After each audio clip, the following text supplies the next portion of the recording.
I got the coffee.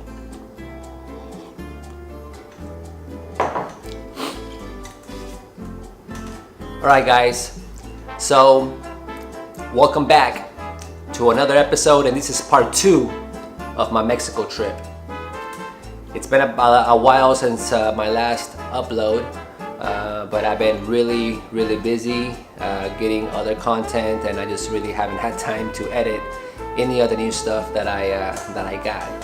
I actually have 2 videos on queue, and I have a lot more content that I haven't even gone through, so I apologize. All that stuff is coming later on. This is the second part of my Mexico series, and I hope you guys enjoy it. This is after I left from San Miguel de Allende. If you haven't seen that video, I will link it up on the call card. It's a great video. Alright, so we begin on a 2-hour journey to the city of Guanajuato, Guanajuato. Guanajuato is a city in central Mexico, and it's also known for its silver mining and for its colonial architecture. Its network of alleys and tunnels is what makes this city such a beautiful and extraordinary place. The most famous alleyway in Guanajuato is also known as el callejon del Beso, the alley of the kiss. The name comes because literally the alleys are so narrow and the balconies are so close together that couples can climb up there and kiss each other from opposite balconies. The Callejon del Beso is the #1 attraction in the central part of the city. It is also visited by millions of people every year from all over the world.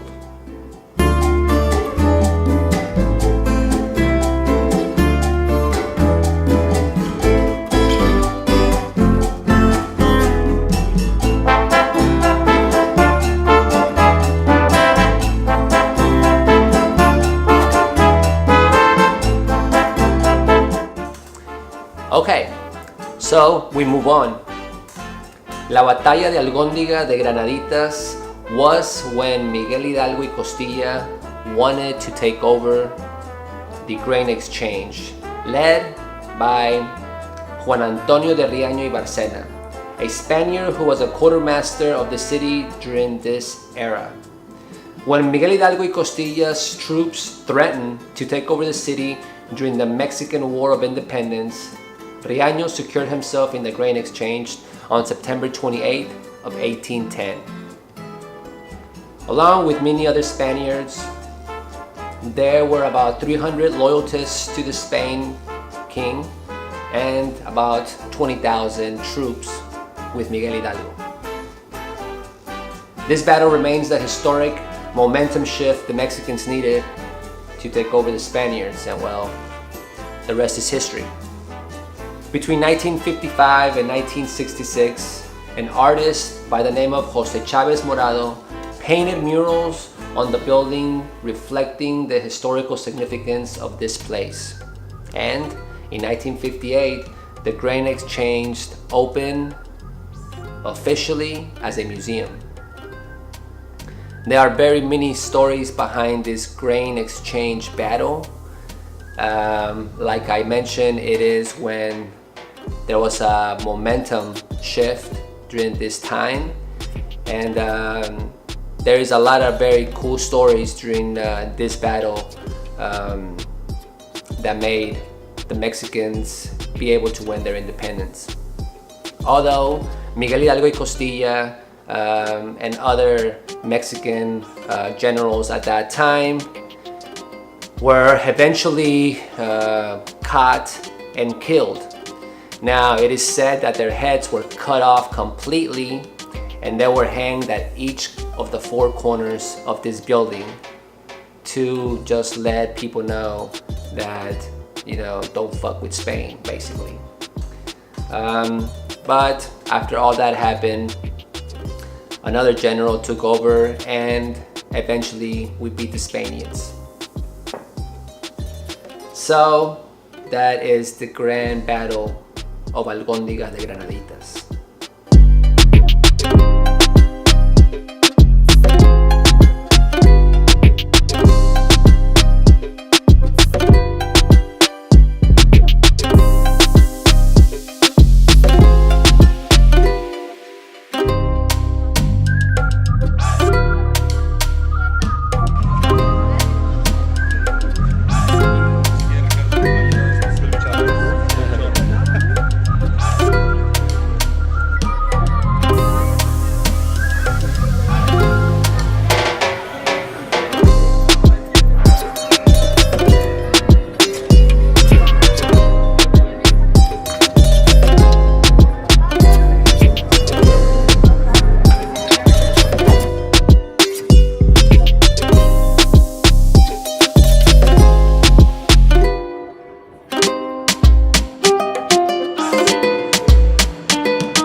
So now we move on to the second most popular tourist attraction in Guanajuato. And this is to go and see the mummies. Yes, the mummies. Let me explain a little bit. The correct term, it's not an actual mummy. They are actually called dehydrated bodies, cuerpos deshidratados. The term mummy is just an advertising term so people can go and visit this wonderful museum. So basically, during this time, what was happening in Guanajuato is that when a loved one passed away, they passed the law that you actually had to pay to be buried. Now, a lot of people during this time were obviously very, very poor, and they not have enough money to pay this fee to the state. So what they did, they basically took their bodies out of the ground to make room for the people that could pay. So when they dug these bodies out of the ground, they noticed that, a lot of their, they were still almost not completely intact, but, like dehydrated. And then they started collecting these bodies. They opened up this museum, and it is now known as the Museum of the Mummies in Guanajuato. At the beginning, I did hear that the mummies were just out in plain air, that you could actually touch them. And I believe that around in 1995 or 1998, somewhere around that time, they actually started putting the mummies behind glass so people couldn't touch them and mess with them.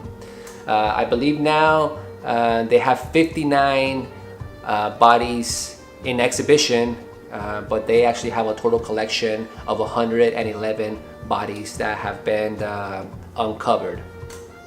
Some of the bodies are also on like a world tour, and they take them to other places in the world so people can actually like see these bodies in different parts of the world.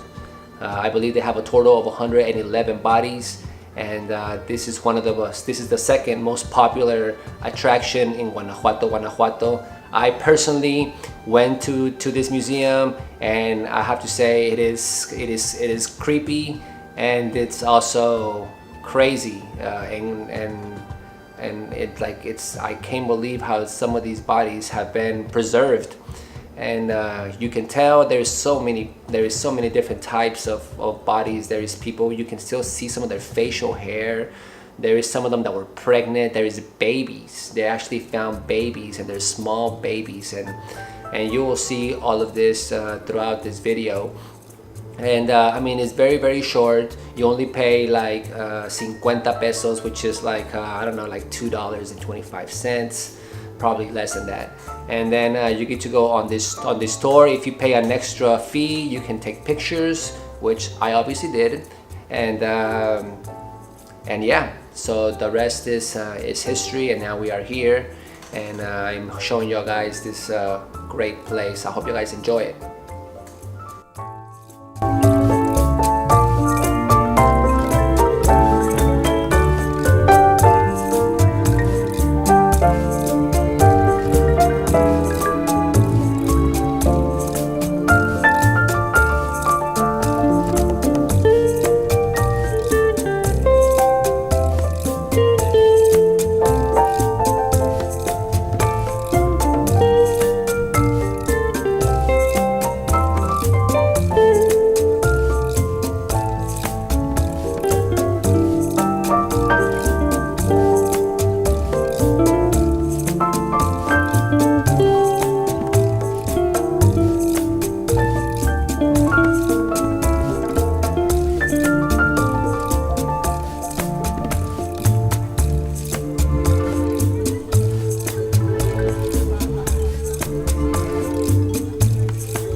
A Spaniard who was a quartermaster during the city during this time when the most famous alleyway in San Miguel.